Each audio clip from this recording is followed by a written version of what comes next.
Aaron Rodgers, like, granted, last year in the end of the season, he started playing like Aaron Rodgers. It felt like he was coming back and starting getting in a rhythm.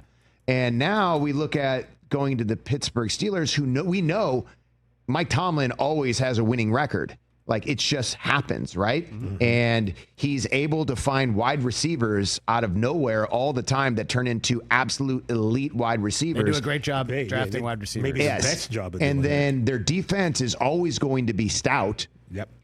So what's the problem here? Why aren't we talking about them like, hey, Super Bowl? Is it because nobody likes Aaron Rodgers and at least the media? I love Aaron Rodgers. Well, it's not, I think Rodgers in a new place, right?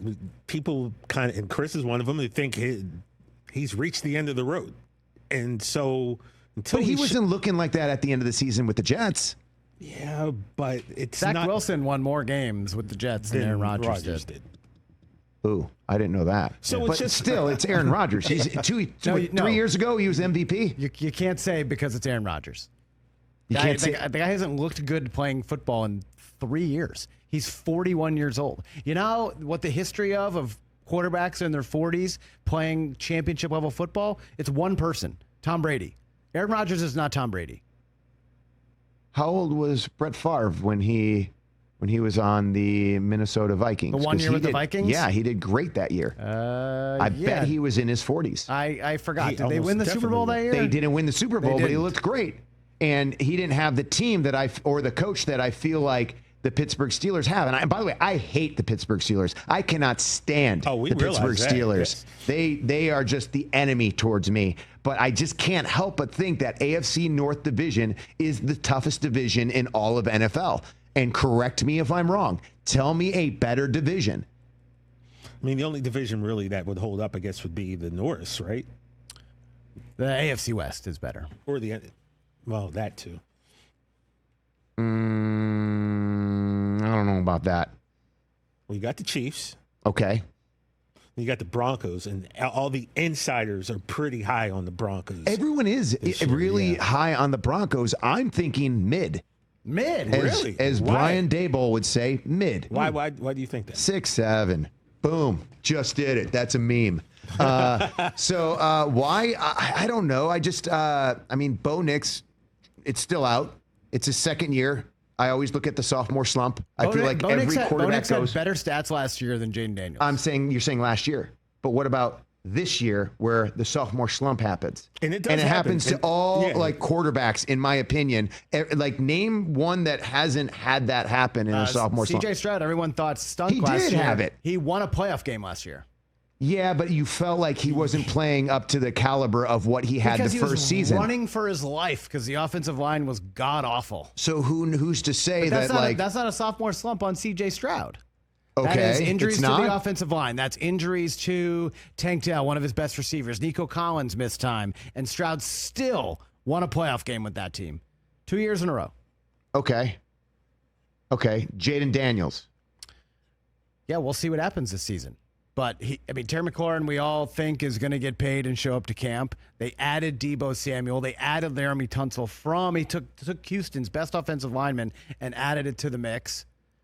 Well, statistically, Cliff Kingsbury's still there. Back to Stroud, he did. His stats are they all took a dive in his second year. Now, like you said, that's a slump. There were some reasons. He won a playoff game. That's a slump. If they took a dive, not a slump. If they took a dive, it's not just like a.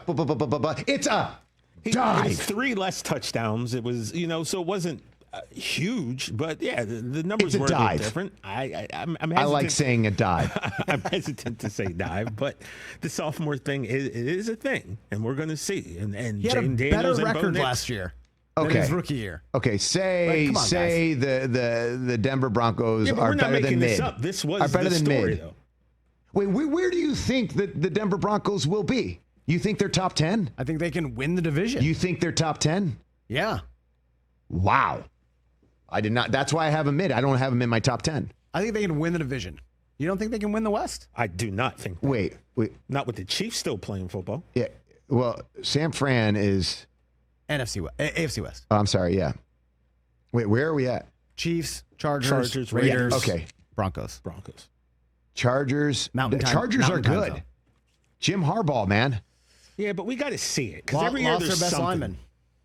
What's that? Rashawn Slater out for the season. Their best offensive lineman. So you think that that's going to play a I think that's a pretty vital I think role that's a pretty big in deal. them winning? That might be a win or two.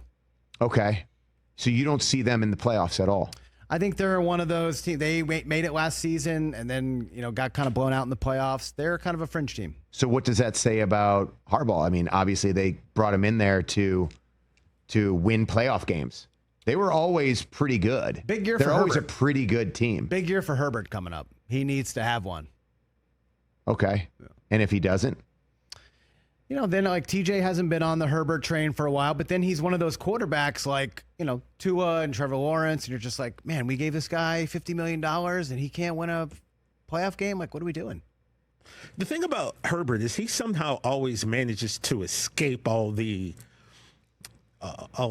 finger pointing that a lot of the quarterbacks go through. Somehow he's able to like slide under all that, and I just don't understand why that is. So after talking about this, you're telling me that division is better than the AFC North? Yeah, we've talked about this. Only one team in the AFC North legitimately has a Super Bowl shot. Ravens, you're telling me Bengals don't have it with Joe Burrow? No.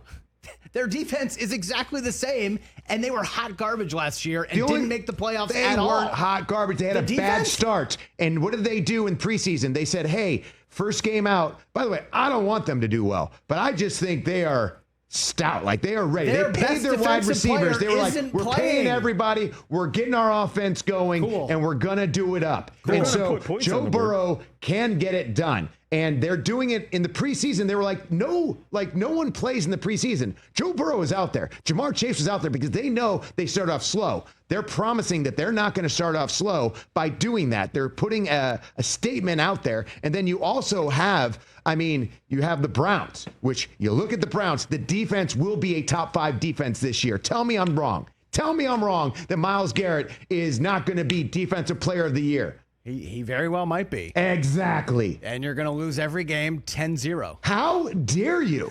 How dare you? You can't put up points. Kevin Stefanski is a 2-time Coach of the Year. He should give one of those to Joe Flacco. Well, Joe Flacco is his starting quarterback right now. If he's giving it to him, give it to him. And then they can go marry it together and get another Coach of the Year and win some playoff games and go to the Super Bowl and win that. What is wrong with you guys? I don't think you guys talk sports every single day, and sometimes I don't think you know what you're talking about. Catch the Rich Eisen Show live weekdays from 12 to 3 p.m. Eastern on Roku Sports Channel in the U.S.